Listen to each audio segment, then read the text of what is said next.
મેંદાના ઉપયોગ વગર ઘઉંના લોટમાંથી આજે મેં મૌર્ય માટે એકદમ રસીલા એવા મોમોઝ અને સાથે ચટણી જે ખાવામાં આવે છે ને તે બનાવી હતી, અને તે એકદમ સિમ્પલ રીતથી બનાવી છે. તો તેની માટે સૌપ્રથમ આપણે એક વાસણમાં 3 મીડિયમ સાઇઝના ટમેટાને કાપીને નાખી દઈશું, સાથે 10થી 12 લસણની કળી, અને જે કોથમીરનો નીચેનો દાંડલાનો ભાગ આવે છે ને તે થોડો લઈ લેવાનો છે, તે નાખી દઈશું, ને 3 સૂકા મરચાં નાખી દઈશું.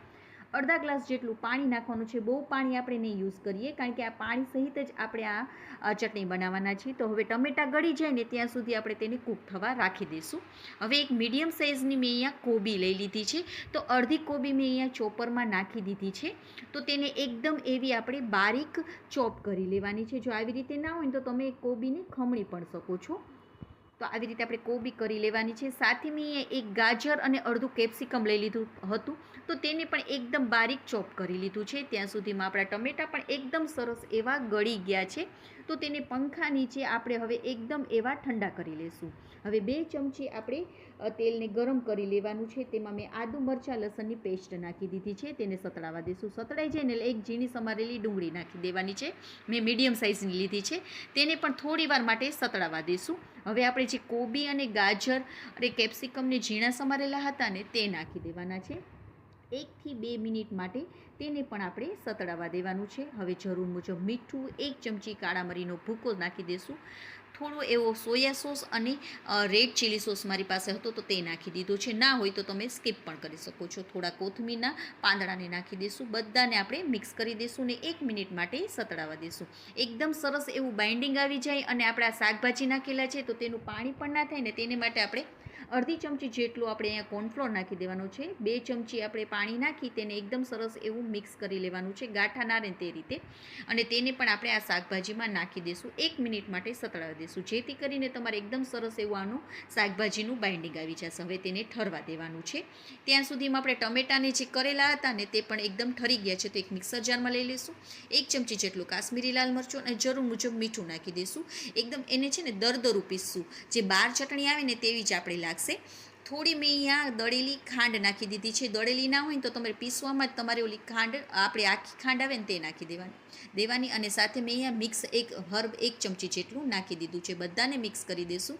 તો આપણી સાથે ખાવા માટેની જે ચટણી આવે છે ને તે તૈયાર થઈ ગઈ છે. એકદમ ફટાફટ તમારી આ બનીને તૈયાર થઈ જાય છે. હવે 2 કપ જેટલું મેં અહીંયા ઘઉંનો લોટ લીધો છે. જરૂર મુજબ મીઠું અને 2 ચમચી તેલ નાખી દઈશું. બધાને મિક્સ કરી અને થોડું પાણી નાખતા જઈશું અને તેનો આપણે કઠણ લોટ બાંધી લેવાનો છે આવો. હવે તેને આપણે 2 થી 3 મિનિટ એકદમ એવો તેને મસળી લેવાનો છે, કૂણવી લેવાનો છે, જેથી કરીને લોટ આપણો એકદમ સરસ એવો કૂણો થઈ જશે. તો જો આવી રીતે આપણે કૂણો કરી લેવાનો છે. હવે મેં અહીંયા મોટી પહેલાં રોટલી વણવાની છું ને પછી નાના નાના ભાગ કરવાની છે, એટલે મેં અહીંયા મોટો લુવો લઈ લીધો છે. અને જો તમારે આવી રીતે ના કરવું હોય તો નાની નાની પૂરી સાઇઝની પણ તમે પૂરી પણ કરી શકો છો. તો આવી રીતે પહેલાં આ તમને એકદમ સરળ પડશે, ફટાફટ તમારું બની જશે. મોટી રોટલી અને પતલી રોટલી વણવાની છે આવી રીતે. અને એક વાટકો મેં લઈ લીધો છે નાનો એવો. તો આપણે પૂરી જ કેવડી બનાવી છે તે સાઇઝની આપણે તેનો ભાગ કરી લઈશું આવી રીતે. તો હવે આપણે એક પૂરીની સાઇઝને આપણે વધારાના ભાગને કાઢી લેશું અને એક પૂરીની સાઇઝને લઈ લેશું. ત્યાં સુધીમાં આપણું મિશ્રણ પણ એકદમ સરસ એવું ઠંડુ થઈ ગયું છે. તો 1 ચમચી, નાની ચમચી ભરીને આપણે મિશ્રણને આમાં નાખી દઈશું આવી રીતે. એકદમ સરળ રીતથી તમને જે પણ મોમોઝના શેપ ગમતા હોય ને તે મોમોઝના શેપ તમે આપી શકો છો. તો આવી રીતે આપણે મેં અહીંયા પાંદડાનો શેપ આપેલો છે. તમને જો ગોળ શેપ પસંદ હોય તો તે પણ આપી શકો છો. તો આવી રીતે એકદમ સરળ રીતથી આપણે તેનો શેપ આપી દેવાનો છે. તો તમારે કેવી રીતે કરવાનો, આવો જો પાંદડા શેપ આવી જશે. એ પૂરી લઈ લેવાની, તેમાં 1 ચમચી જેટલું તમારે મિશ્રણ ભરી દેવાનું છે. હવે 2 સાઈડથી, એક સાઈડથી આમ પિંચ કરી લેવાનું, બીજી સાઈડથી પિંચ કરવાની, બંનેને મિક્સ ભેગું કરી દેવાનું. એવી રીતે બંને સાઈડથી તમારે લેતું જવાનું અને ભેગું કરતું જવાનું. બંને સાઈડથી એક પિંચ લેતા જશો અને ભેગા કરતા જશો અને છેલ્લે તમારે આવી રીતે જોઈન્ટ કરી લેવાનું. એકદમ સરળ રીતથી તમે આને પાંદડાનો શેપ આપી શકો છો. આવી રીતે તમારે પહેલાં બધા મોમોઝને કરી લેવાના છે. હવે જેમાં પણ આપણે હવે આને સ્ટીમ કરવાના છે, જેમાં પણ તમારે સ્ટીમ કરવાનું હોય ને તેમાં એકદમ સરસ એવું તેલ લગાવી લેવાનું, જેથી કરીને જ્યારે મોમોઝ આપણા બફાય ને ત્યારે ફટાફટ નીકળી જાય. પછી આપણે તેમાં મોમોઝ જેટલા સમય તેટલા તમારે આમાં રાખી દેવાના છે. અને ઉપરથી પણ આપણે આવી રીતે થોડું મોમોઝ ઉપર તેલ લગાવી લેશું.